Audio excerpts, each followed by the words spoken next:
ඔන්න අද මම ඔයාලට පෙන්නන්න හදන්නේ ලේසර් මැෂින් එකක්. මේක ලේසර් මැෂින් එකක් කිව්වට මේක ලේසර් වලින් කරන සියලුම යකඩ බඩු වල තියෙන මලකඩ ඉවත් කරන්න පුළුවන් මැෂින් එකක් තමයි මේක. කියන්නේ මලකඩ කපන්න පුළුවන් මැෂින් එකක් තමයි මේක. මේවා ලංකාවට ආපු අලුතෙන් ආපු මැෂින් තමයි මේවා.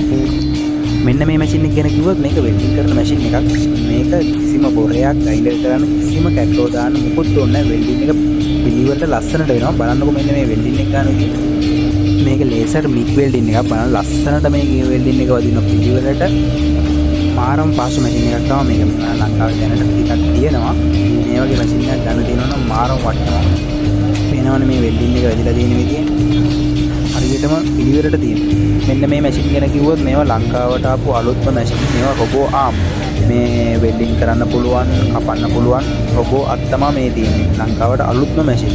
මේවා තනියම සේවකයෙක් නැතුව තනියම වෙල්ඩින් කරන්න පුළුවන් රොබෝ ආම් තමයි මේ තියෙන්නේ. මේ බලන්න ඔයාලට පේනවා මෙන්න මේ රොබෝ ආම්.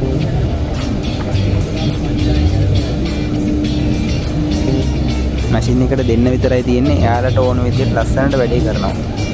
ලංකාවට ආපු අලුත්ම තාක්ෂණය තමයි මෙන්න මේවා. මෙන්න මේ මැෂින් නම් දැන් ලංකාවේ ගොඩාක් තියෙනවා. මේවා CNC මැෂින්. ඕනම ඩිසයින් එකක් ඕනම විදිහට කට් කරන්න පුළුවන්.